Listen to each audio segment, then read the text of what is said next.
बिस्मिल्लाहिर्रहमानिर्रहीम। अस्सलाम वालेकुम नाज़रीन किराम। चौधरी परवेज़ इलाही की क्या रिहाई है। एक तरफ से हुक्म होता है उनको रिहा कर दिया जाए, तो फिर दूसरा हुक्म आ जाता है कि इनको गिरफ्तार कर लिया जाए। चौधरी परवेज़ इलाही रिहा होने ना पाए, ये खेल पिछले 2-3 माह से चल रहा है। अदालतें उनकी ज़मानत लेती हैं, इंतज़ामिया उनको गिरफ्तार कर लेती है। ये जो रिहाई और गिरफ्तारी का खेल चल रहा है, इस पर हम आपके साथ तफसील के साथ गुफ्तगू करेंगे कि चौधरी परवेज़ इलाही की रिहाई क्यों नहीं हो रही। नाज़रीन किराम, कब इसके हम आगे बढ़ें, आपसे इस्तज़ा है कि आपने मेरा यूट्यूब चैनल नवाज़ रज़ा के साथ अब तक सब्सक्राइब नहीं किया तो इसे फौरी तौर पर सब्सक्राइब करें, लाइक करें और अहबाब के साथ शेयर करें। और आइकॉन का वो बटन दबाना ना भूलिए कि जब हम वीडियो लोड करें तो सबसे पहले आपको इत्तला मिले। नाज़रीन किराम, चौधरी परवेज़ इलाही से मेरे बहुत पुराने तल्लुकात हैं। आप कह लीजिए कि 70 के ज़माने से अशरे से तल्लुकात हैं। जब कादियानियों को अक़लियत करार देने की तहरीक चली तो मैंने और शेख रशीद अहमद ने चौधरी परवेज़ इलाही की मेज़बानी में एक होटल से खाना खाया। हमने उस वक़्त शीज़ान में खाना खाने से इनकार कर दिया। ये बात मेरे दोस्त शेख रशीद के लिए भी अचंभे की थी, लेकिन बहरहाल चौधरी परवेज़ इलाही ने मेरी बात को समझा और कादियानियों के ख़िलाफ़ जो तहरीक थी उस बाइकआउट का उन्होंने हमारा एहतराम किया। हम सिल्लोज़ कहते थे, गालिबन वो रेस्टोरेंट बापटा के दफ्तर के नीचे था। अब कई साल गुजरने के बाद दरियाओं के नीचे से कितना पानी गुजर गया, चौधरी बरादरान से हमारे तल्लुकात को बड़ी तक़वियत मिली। एक पुराना तल्लुक भी है, नज़रियात का इख्तलाफ भी है और एक दूसरे की इज़्ज़त भी करते हैं। मैं समझता हूँ कि चौधरी परवेज़ इलाही ने जिस तरह मजबूती का मुजाहरा किया है, अपने पाँव पर खड़े हैं, इसकी मिसाल नहीं मिलती। ये बूढ़ा शख्स जो 70-78 साल की उसकी उम्र हो गई है, शुगर का मरीज़ है, लेकिन चलना भी उनके से कदर मुश्किल है, लेकिन जितना ही वो कमज़ोर है इतना ही मजबूत नज़र आ रहा है। ये जो बार बार उनकी रिहाई गिरफ्तारी हो रही है, उसके पीछे क्या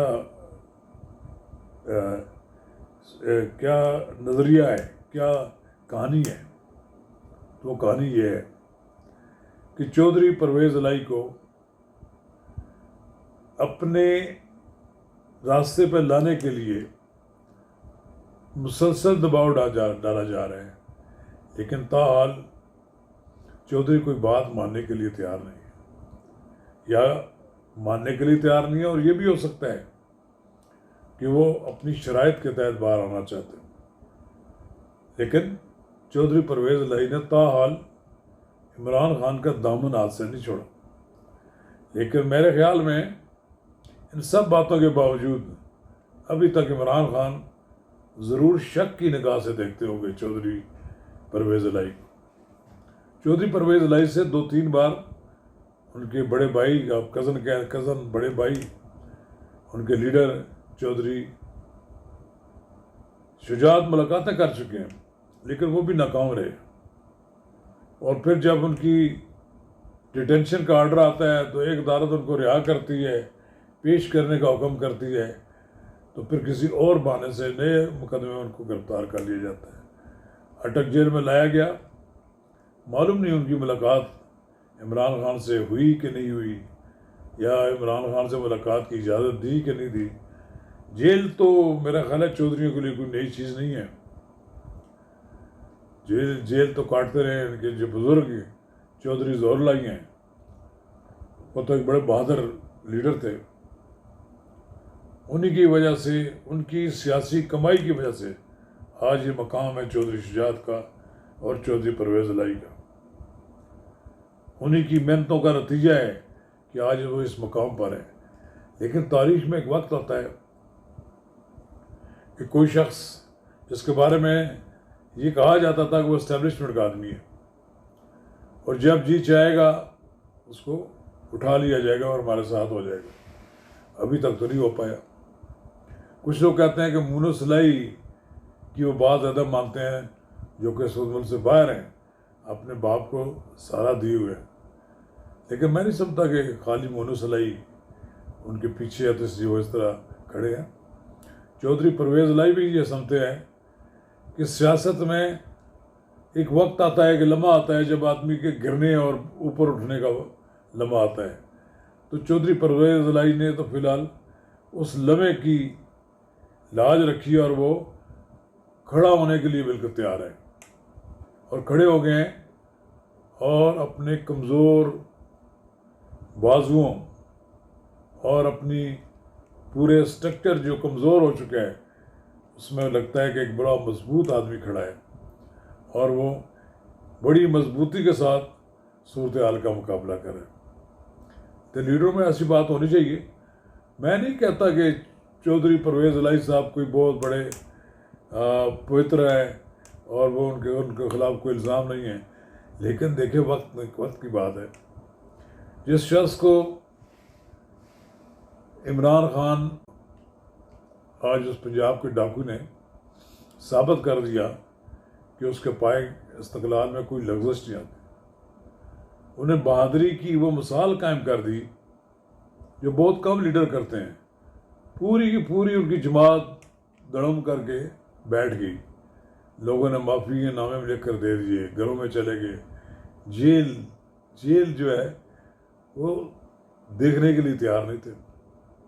जेल की सोबतें जो होती हैं वो बर्दाश्त करने के लिए तैयार नहीं है। जेल होती, आप कह दीजिए कि वहाँ खाने पीने की तमाम सहूलतें में दे दी गई, अद्वियात दे दी गई, लेकिन जब आप किसी सेल में रात के एक शख्स को अकेले बंद कर दें और वो सियासत में उसका बड़ा रोल हो, उसको तना कर दिया जाए, बहुत मुश्किल होता है ठहरना।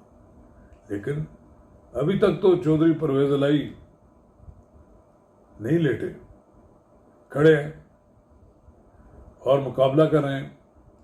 और मैं ये समझता हूँ कि चौधरी परवेज़ इलाही आने वाले वक्त में एक बड़ा लीडर साबित होगा। अब इमरान खान साहब को तो शक्की आदमी है ना, वो अब भी मेरा ख्याल है चौधरी परवेज़ इलाही पे एतमाद नहीं करते होंगे, वो ना ही एतमाद शाह महमूद कुरैशी पर करते होंगे। मुझे तो इमरान खान का बाहर आना नज़र नहीं आ रहा, लेकिन अगर ये दूसरी दोनों शख्सियात आ जाती हैं तो किसी एक पर तो उनको हाथ रखना पड़ेगा, वरना पीपल्स पार्टी, मुस्लिम लीग नून, ये सारी जमातें इस दाव में बैठी हुई हैं कि पीटीआई के टुकड़े टुकड़े हों तो वे सारे मलबे को उठा कर ले जाएं। अगर तहरीक इंसाफ में इमरान खान के बाद कोई कदावर लीडर उसके लिए ना खड़ा हुआ तो मैं ये बात अब भी कहने के लिए तैयार हूँ कि पीटीआई का कोई वाली वारिस नहीं होगा, ख़त्म हो जाएगी। ख़त्म होनी इस तरह होती है कि वोटर आपके मौजूद हैं, उनको गाइड करने वाला कोई नहीं, उनके वोट से मुंतखब आने वाला कोई नहीं है। खौफ के आलम में लोग अपने घरों से नहीं निकलते। ये बड़े बड़े एमएनए ने लूट मार की 4 साल, आप खड़े हो ना, जेल जाने के लिए तैयार हो।